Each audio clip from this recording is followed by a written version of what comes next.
Doing anything for 50 years is a big deal, helping people regain their independence after a crisis, an even bigger one. This month, Baptist Health Rehabilitation Institute is celebrating 5 decades of healing. Sincere Tonsel joining us now to share more about how this has made all the difference for one Little Rock grandmother. Sincere? Oh, it definitely has. When she left inpatient care at the BHRI in the spring of last year, Kathy Miller was leaning heavily on a 4-prong cane, but at least she was walking. That's not something she was sure she'd be able to do at all after a stroke took out her whole left side. You can even grab maybe some of that mac and cheese. A slight hand quiver in front of the Kraft box. Perhaps the only clue here. The grabbing a box of anything these days isn't quite something Kathy Miller can do without thought anymore. This grandmother to 16 recognizes the progress she's made in a kitchen that's not her own.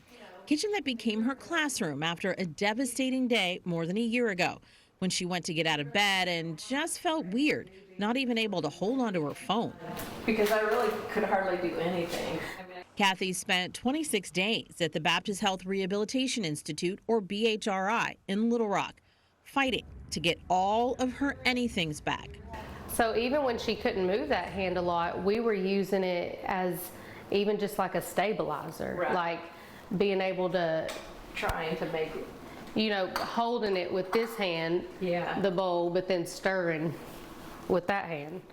But now if you were here, I would say, okay, stir with this hand. So it's funny how it's different now. Life after stroke doesn't feature long days on the pickleball court with husband Steve like it used to, but it's closer to that than ever, thanks to long hours of work put in at BHRI. you know, it was 3 hours with the little breaks in between of speech and occupational therapy and physical therapy. All of it, Okay, ready?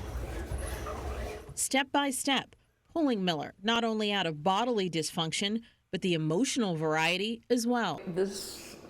I'm trying not to cry.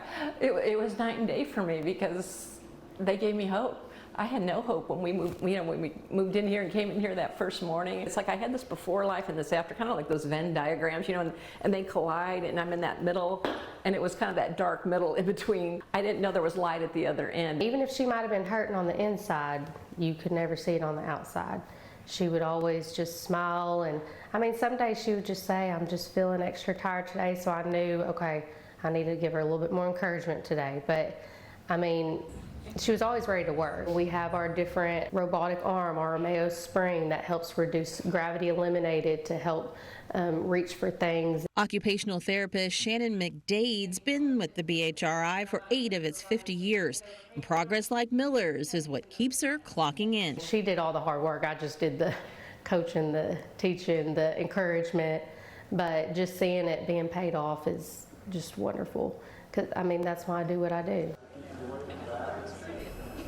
Support groups are also available through the BHRI, and Kathy says she was a fool for not going right away, thinking she didn't need them, but now would recommend that kind of help to anyone else battling back from stroke. Her other bit of advice is lean hard on your faith. She says God has made her more empathetic to others and given her new purpose through her stroke.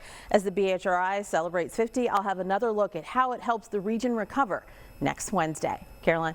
Sincere, thank you.